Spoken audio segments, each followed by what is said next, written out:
江家头颅，咱们走。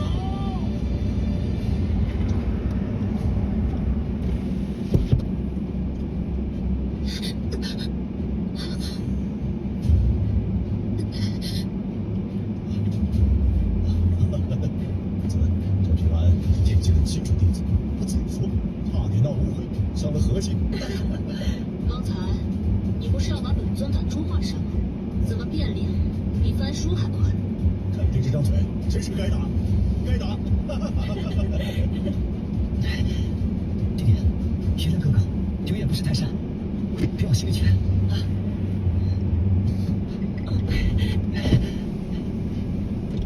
那个天山雪莲势不可挡的宝物，今天就送给弟弟了啊！ put the tape. Yeah.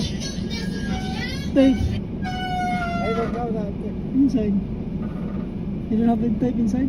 Huh? You don't have tape inside? What kind of thing? Must That's be- a paper. No, it's electrical tape. Oh, I think I have it. Yeah, just put like. So if you hit something that one, boom again. Yeah, the tires they say they come on Monday. I don't know what the hell they say is express. It's 1 week. Amazon? Where's the glasses? Huh? For it? Yeah, everything. I mean, Riding, driving. They become in the light. You can dark. okay. Huh?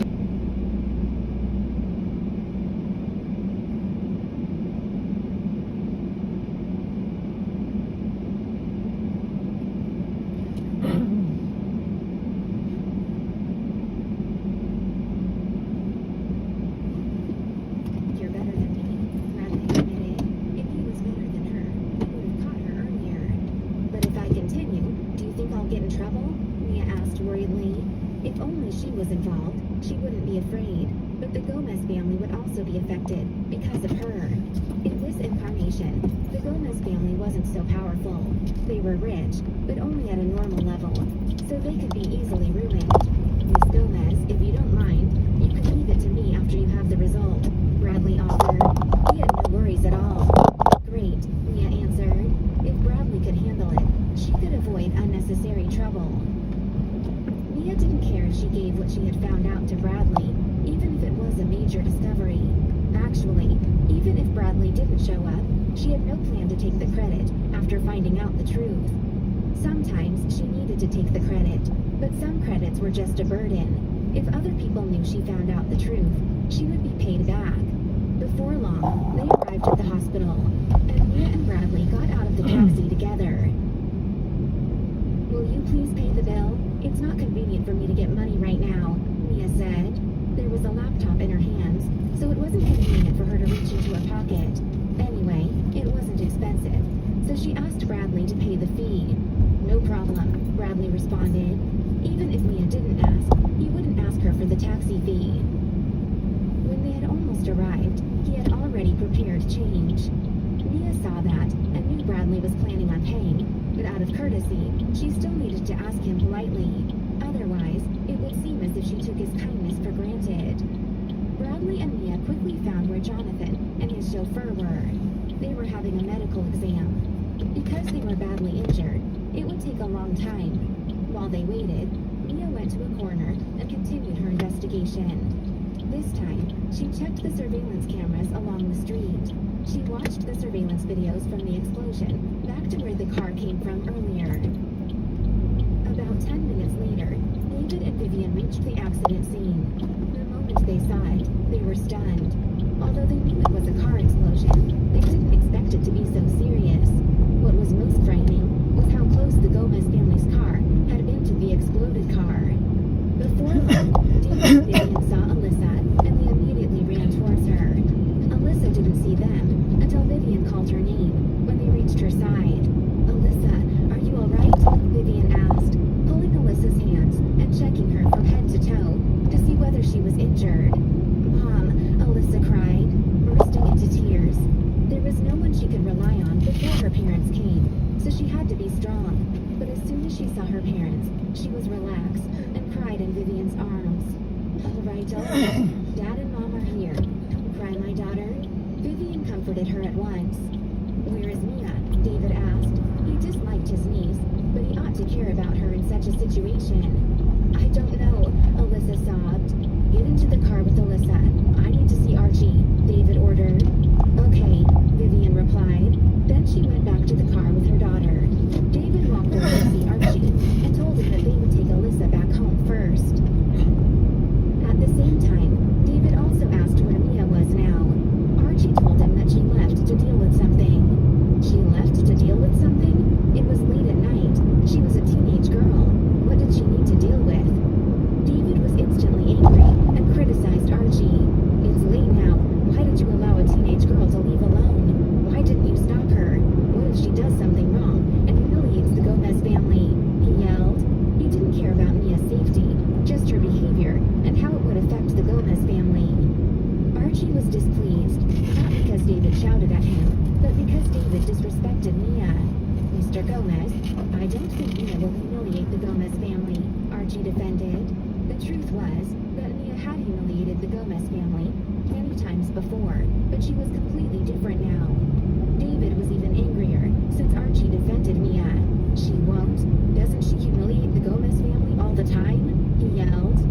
I believe what Alyssa has done humiliated the Gomez family much more than Mia's deeds, Archie said, implying that Alyssa had stolen Mia's fiancé, which was totally unacceptable. If the news spread, the Gomez family would be extremely humiliated.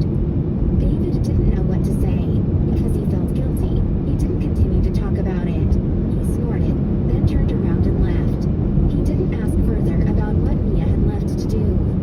He secretly hoped that she would do something to humiliate the Gomez family so that Master Gomez would hate her. Moreover, Archie was only a chauffeur. How could a chauffeur talk to him like that? It was annoying. Where is Mia?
yourself, Quinn?" a boy shouted down the hallway, laughing uncontrollably right after. Quinn dismissed the petty mockery as he carried on walking down the school corridor. The harassment had become a daily occurrence for him, but it still bothered him just as much as it did every other day. Thus, he wasn't able to hold back his desire to retaliate. Quinn slowed down his stride and stopped. He pushed his glasses back up onto the ridge of his nose as they had slipped down from his face. Just from looking at the glasses, it was clear that he needed a new pair. One could tell that they were heavily worn. The glasses looked dumbcast upon him, leaving him feeling helpless. He yearned to declare himself the wealthiest man on earth. But who would believe him? Finally, it takes 10 seconds to respawn. That's how long it takes to twist like a duck. Emerging from the living room's interrogation, Ethan found himself besieged anew by a group of middle-aged women emerging from the kitchen. Mealtime proved incredibly uncomfortable as everyone pampered the newest addition to the Smith family. They offered toasts and served him food, lavishing attention upon him. Alexa, somewhat dazed, observed Ethan's unwavering smile amid the onslaught from her family. How wonderful if this were real. She wished fervently for it to be true, for Ethan to be her boyfriend. In that scenario, she'd be the happiest woman alive. Dinner eventually concluded. Thanks to Ethan's enhanced constitution, he didn't succumb to inebriation despite consuming copious amounts of alcohol. Yet, over half the toasters had passed out. Ethan hoped to depart in the afternoon, but the Smiths insisted he stay due to his imbibing. With no alternative, he feigned inebriation until Alexa finally led him to a room for a nap. However, he also feared a repeat bombardment in the afternoon. Another onslaught might drive him insane. Come nightfall, Alexa roused him for dinner. Noticing the house now devoid of guests, save for them, she informed him they were dining at a hotel. "We should go," Ethan stated, ready to depart. "Ethan," Alexa interjected suddenly. Ethan turned to her. "Thank you for today," Alexa whispered. "For what? I should be the one thanking you. Your family is very welcoming, and it's rare for me to enjoy a home-cooked meal." Ethan replied with a grin. "I know you're trying to console me. A wealthy young man like you might not be accustomed to being questioned by so many people, right? And they've been looking down on you. Yet you endured it all for me. I appreciate that immensely. It's really nothing, Alexa. We're friends, and friends help each other." Alexa embraced Ethan from behind, her head resting on his shoulder as she sobbed softly. "Ethan, why are you so good to me? What should I do? I've grown to like you so much." Ethan felt a pang of unease as he felt Alexa's warmth enveloping him. "Alexa, please don't," he hurriedly interjected, fearing he might lose control. Micah had stirred him up in a similar manner before, only for Aunt Sally's intervention to disrupt the moment. Now Alexa was doing it again.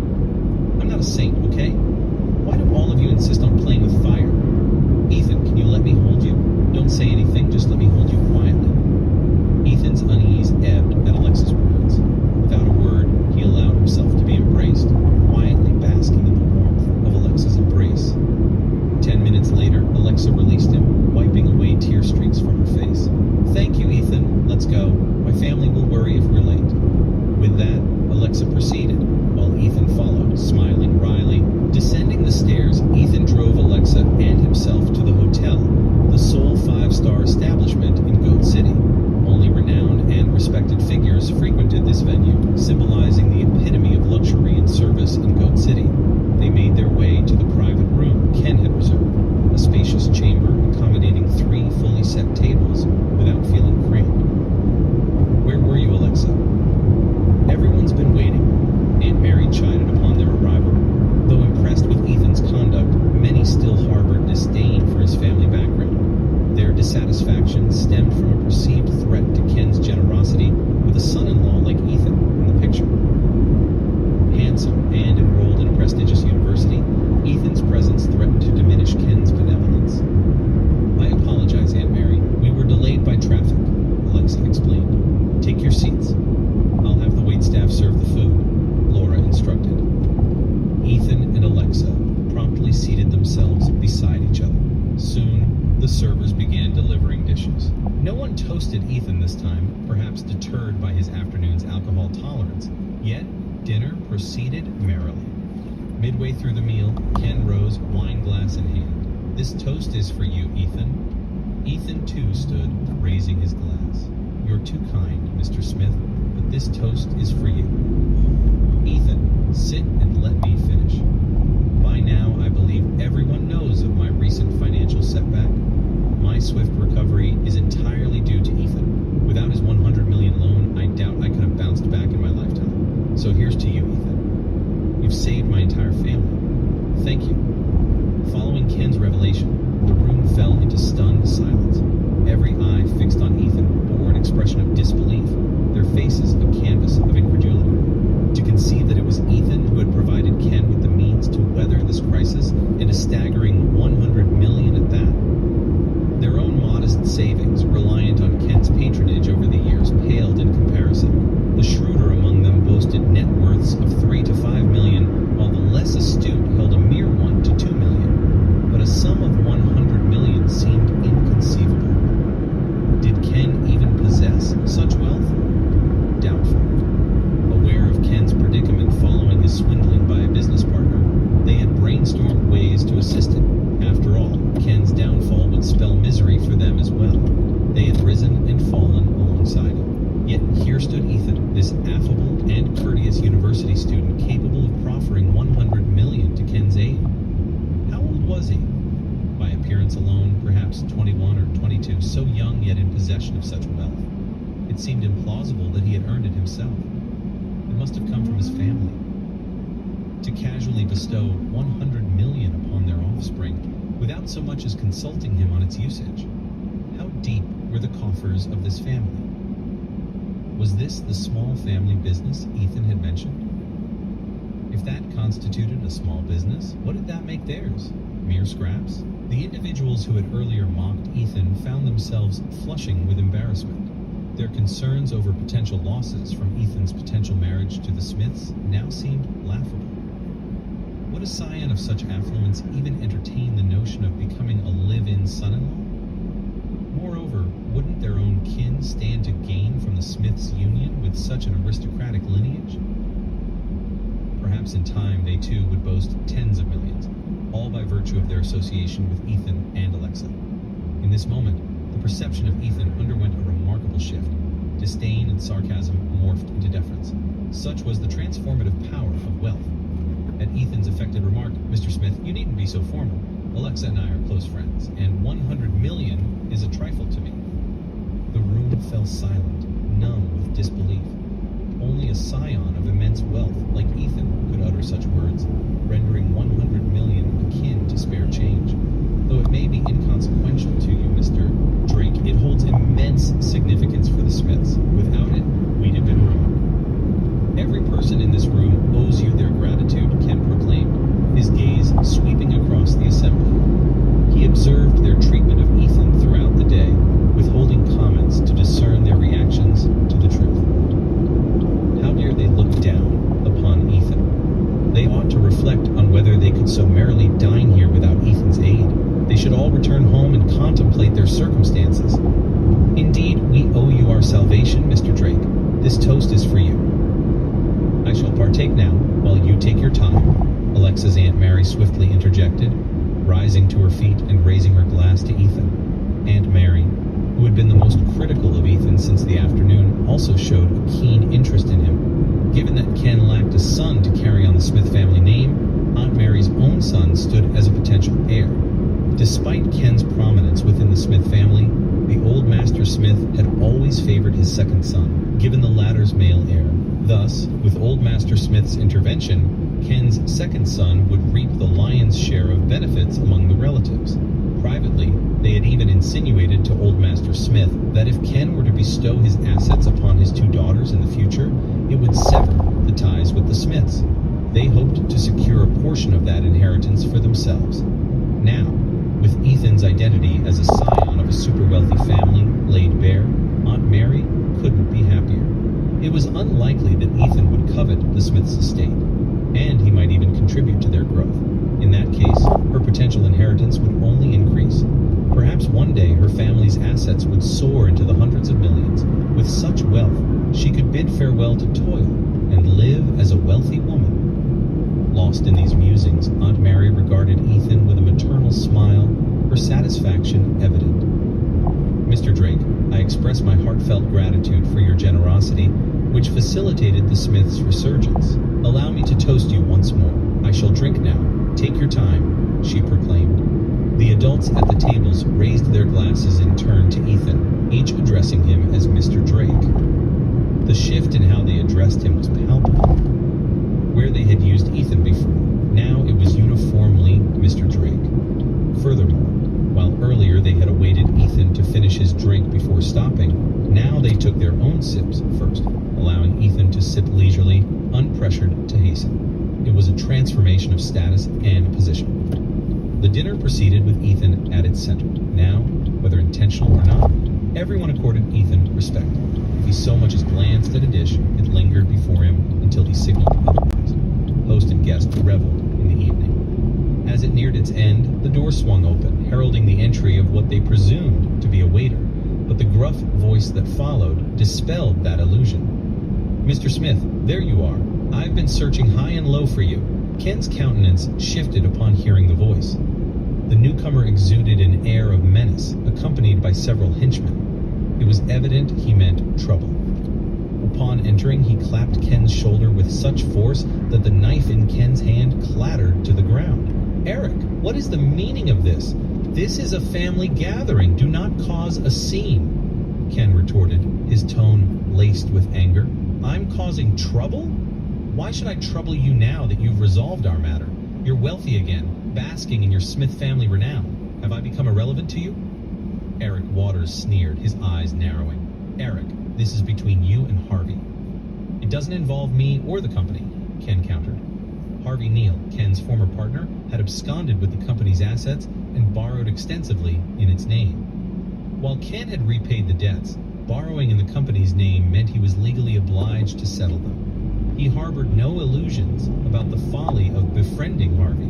Yet Eric had lent money to Harvey personally, and by association, now held Ken accountable. Unable to locate Harvey, Eric had turned to Ken and his former company. A local potentate of sorts, Eric commanded a retinue of thugs. Ken's company had been besieged by such individuals, demanding payment. Though Ken summoned the authorities, they merely departed, only to return once the coast was clear. As the saying goes, better to offend a nobleman than a rogue. Ken felt utterly powerless against Eric's relentless harassment. While he contemplated repaying the debt, Eric demanded not only the principal of $500,000, but an additional $1 million in interest, totaling $1.5 million. With such exorbitant demands, Ken relinquished any notion of settling the matter with payment. Eric, once appeased, would be akin to a bloodthirsty shark. Once he tasted blood, there would be no placating him. You can't utter such words. Harvey's your friend and a shareholder in your company. Now that you've made a return, who's to say you two aren't colluding to make a fool out of me? Ben exclaimed. Ben was aware that Harvey was the one behind the company's missing funds, so his suspicion was warranted. However, he needed a scapegoat. Otherwise, what about his money? Coincidentally, Ken's sudden company resurgence diverted Ben's focus to him. Ben, cease this commotion. Harvey embezzled company funds, and I've already notified the authorities. They're investigating as we speak. You can verify with them if you doubt our word. I couldn't care less. My concern is my money. If you refuse to pay, I'll haunt your office every day. See who caves first. After his declaration, Ben scanned the crowd, his gaze settling on Alexa. She exuded an undeniable allure. Even seated, her stature exceeded 170 centimeters, captivating Ben's attention. Despite his history with various women, none held a candle to Alexa. She surpassed them all by leaps and bounds. Ben's primary interest in life was women, and Alexa instantly became his newest target. Ben reined it in. Ignoring Ken's futile attempts to reason with him, Ben sauntered over to Alexa. Miss, may I have the pleasure of knowing your name? I'm Ben Waters, and I'd like to befriend you. Alexa remained silent, visibly agitated. Many in the room refrained from speaking, intimidated by Ben's reputation as a local bully. Offending him in Goat City spelled trouble for everyone. Even Ken found himself powerless against Ben's influence, let alone the others. Ken slammed his hand on the table, rising to his feet. Pointing at Ben, he thundered, "Ben, you've crossed the line. Lay a finger on my family and you'll regret it." Ken seethed with anger. He knew Ben's true nature all too well. Ben had his sights set on his daughter. Ken would never allow such a travesty. If he couldn't protect his family, what kind of man would he be? Moreover, his prospective son-in-law, Ethan, bore witness to this confrontation. Yet, Ken didn't consider asking Ethan for help. Despite Ethan's affluent background, intervening here would exceed his jurisdiction. This wasn't his family's turf, so he refrained from interference to avoid breaching protocol. Unfazed by Ken's warning, Ben smirked at Alexa. "Family, you say? So, she's your daughter?" "Mr. Smith, you never mentioned you had such a stunning daughter. Had you disclosed it earlier, we wouldn't be in this predicament." Ken's threats held no sway over Ben. "Regret it?" "Ken Smith, you're not worthy of being my equal. You're merely a small fry with a moderate net worth. Goat City teems with your kind." Yet, how many Ben Waters existed in Goat City? Even if Ben lacked dominion over the city's underworld, he ranked among the top 5. Individuals like Ken failed to perturb him. He possessed myriad means to bend others to his will, unless they opted to flee Goat City with their families. Ken composed himself and offered, "Ben, name your price, just leave." However, Ben remained obstinate, chuckling. "Mr. Smith, I seek no monetary compensation. Hand over your daughter and I'll ensure your company flourishes in Goat City. What do you say?" "You?" Ken seethed. "If you persist, we'll involve the authorities." Laura, Alexa's mother, threatened. Her hand poised to dial the police. Laura halted mid-motion. She feared jeopardizing her husband's career with her impulsive decision. Everyone present quaked in fear, knowing Ben's infamous history of such antics. Ben was cunning. He refrained from direct violence, employing underhanded tactics to seize control of Goat City. "Indeed," Ben confirmed. "Ben, how much?" Ken slumped in resignation. Ben's threat against his family struck Ken's deepest fears. They were his Achilles heel, and Ben exploited it to the fullest. Ben's statement left no room for doubt. This was his modus operandi. Contacting the police was futile, as they hadn't harmed anyone. At most, they'd face brief detention. Given Ben's extensive network, a sustained onslaught from his associates would be unbearable. Ben seized upon this opportune moment. Had Ben arrived earlier, Ken would have defied him even with a knife at his throat, dismissing it as a bluff. Now, Ken had no choice. He surrendered for his family's sake, praying Ben wouldn't demand the impossible. "Mr. Smith, monetary compensation holds no appeal. Surrender your daughter and I'll become your son-in-law. How does that sound? Your company will thrive. Inform me of any rivals and I'll obliterate them." "Absolutely not. Unthinkable," Ken erupted. "Oh, unthinkable? Mr. Smith, let's see if you maintain such resolve in 3 days."